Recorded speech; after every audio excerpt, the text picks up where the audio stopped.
Hola, muy buenas noches a todas y todos. Bienvenidas y bienvenidos nuevamente a su canal Las Puertas de la Libertad. El día de hoy, este miércoles, vamos a abordar un tema al que lo fuimos dejando, ¿verdad, Ivo? Se ríe. Los fuimos dejando porque, bueno, es un tema realmente delicado, sobre todo cuando a estas alturas de los desarrollos profesionales, apostándole a los liderazgos, al coaching, a siempre sonríe y la fuerza estará contigo, a los decretos, y entonces el reconocimiento al líder, el reconocimiento al desempeño, el reconocimiento al éxito, el reconocimiento, y de repente nos encontramos con que mucho reconocimiento, cuando no va acompañado del equilibrio afectivo suficiente, cuando la persona no ha intercambiado el suficiente afecto, lo que tiene es un gran vacío de muchas cosas con que el afecto nutre una estructura emocional. ¿Recuerdan ustedes la poesía aquella, creo que era de Juan de Dios Pesa, de Garrick, ¿no? Viendo a Garrick, actor de la Inglaterra, al aplaudirlo el público decía: eres el más gracioso de la tierra y el más feliz, y el cómico reía. Y entonces resulta que un día llega ante un psicólogo, un psiquiatra, un coach, alguien que tenía un profundo estrés, una profunda depresión, el spleen de la época. Y el psiquiatra le decía: bueno, pues viaja, pero he viajado, leo mucho, te gustan las lisonjas, la escucho a montones, adquiere un título, tengo un título de nacimiento, y en fin, ¿no? El caso es que el poema termina diciéndole al psiquiatra: así dijo el enfermo, no me curo, yo soy Garrick, cambiadme la receta. El psiquiatra lo había mandado a ver a Garrick para que se riera un poco y le dijo: yo soy Garrick. ¿Y cuántos hay que, cansados de la vida, enfermos de pesar, muertos de tedio, hacen reír como el actor suicida sin encontrar para su mal remedio? El carnaval del mundo engaña tanto que las vidas son breves mascaradas. Aquí aprendemos a reír con llanto y también a llorar con carcajadas. Ese es Juan de Dios Pesa, el poeta. Pero la realidad es que el tema de qué nos da el afecto y qué nos da el reconocimiento, dónde está el equilibrio entre ambos y cuál es el costo de un severo desequilibrio entre el suficiente reconocimiento y el necesario afecto para tener una estabilidad emocional, es un tema que vale la pena abordar, y hoy nos lo estamos despachando. Ciertamente ambas cosas se requieren, sobre todo en estos tiempos posmodernos, sobre todo si de alguna manera hemos aprendido a socializar vía redes, etc. Pero hay algo que no va a poder pasar nunca, jamás de los jamases. El mayor de los reconocimientos, el más pomposo, el más enorme, el que tenga 7 millones de seguidores, va a sustituir la función que el afecto tiene en el desarrollo sano, en la regulación emocional, el desarrollo, la evolución emocional en lo individual y como especie.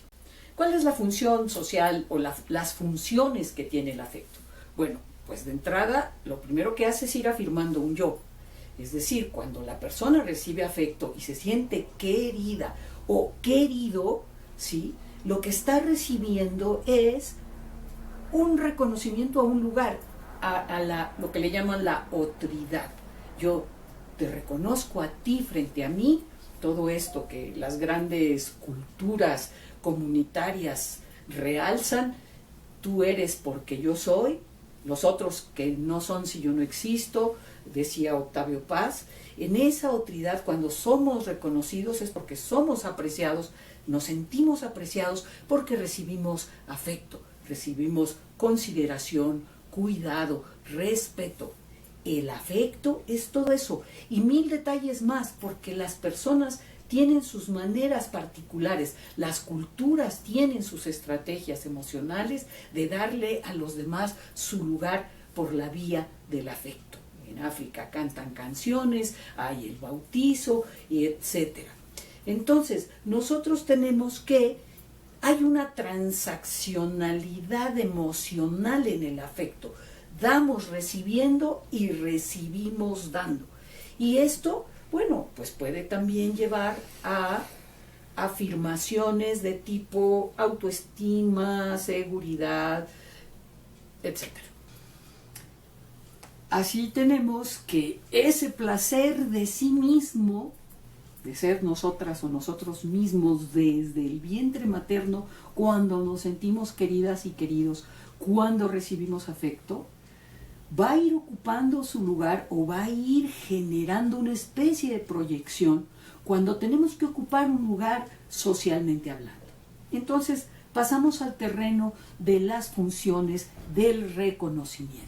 El reconocimiento entra en acción cuando nosotros empezamos a formar grupos sociales, los grupos de amiguitos, los grupos de la escuela, los grupos en el edificio, en la vecindad, en mi pueblo, en el rancho, en donde quiera. Siempre vamos a tender a hacer cohesiones sociales, a hacer pequeñas agrupaciones humanas, y allí el intercambio afectivo también va a ir acompañado de un reconocimiento. Ese reconocimiento que puede ir acompañado o generar por su parte, además del aprecio que uno da acuse de recibo que recibe, ¿no?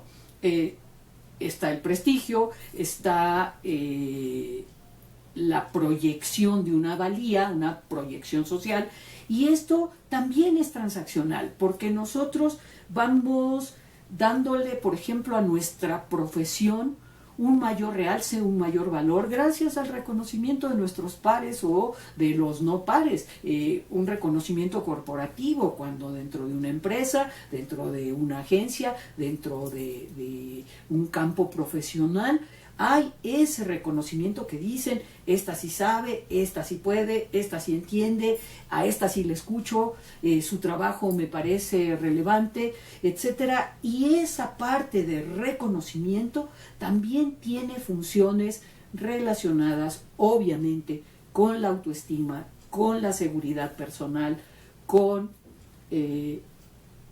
poder interactuar con serenidad y con confianza con los demás. ¿Qué sucede cuando se desequilibra esta parte y no desarrollamos ni la humildad suficiente, ni el sentido crítico suficiente, y entonces las mismas interacciones sociales nos llevan a que se desborde la vanidad, el narcisismo, la soberbia, el egocentrismo, hasta niveles que ya llaman patológicos, ¿sí? Bueno, pues esa parte ya no necesita el afecto para equilibrarse. Esa parte se vuelve egocéntricamente enfermiza, y entonces lo único que necesita, ¿recuerdan el famoso mal de Ibris en La enfermedad del poder, ¿no? Que ya no escucho a nadie más, no necesito opiniones diferentes a la mía, me vuelvo autocrática, me vuelvo autoritaria, y entonces lo que ocurre es que el reconocimiento va rebotando contra esta pared que hace como impermeable a la autoestima, a la identidad, la hace impermeable al afecto. Ya no le importa recibir afecto, ya no lo necesita, y es una consecuencia grave. Puede generar trastornos de personalidad que rayan en lo patológico, y por eso es necesario que nosotros entendamos la necesidad de equilibrar el bienestar interno personal que genera el afecto sano, el afecto natural, espontáneo, que nos sale porque alguien nos simpatiza, porque nos cae bien, porque nos gusta, porque su voz es linda, porque su naricita, lo que sea. El afecto está constantemente interactuando, el afecto va de ida y vuelta, el reconocimiento no. No necesariamente quien nos reconoce lo reconocemos. Y viceversa. No necesariamente a quien reconocemos nos reconoce. La parte de ese bienestar, ese que yo le llamaba el placer de sí mismo que nos da el afecto, es un placer distinto con respecto del reconocimiento. En tanto que necesariamente el placer de sí mismo del afecto va acompañado de un bienestar, de una alegría, de una tranquilidad y nos predispone curiosamente a ser más proactivos, es decir, más responsables. La gente con un sano equilibrio, afecto, reconocimiento, se hace más asertivo, resiliente, responsable. Por el otro lado, tenemos que este desbordamiento de reconocimiento sin equilibrio es muy, muy riesgoso y va en el filito de la cuerda floja al precipicio. Ustedes escogen. ¿Les gustó? Como de costumbre y para variar, síganos en las redes, denos su like, por favor compartan, no encierren esta palabra en una jaula y recuerden que aquí hay alguien que les quiere con todo afecto a pleno corazón. Muy buenas noches y feliz descanso.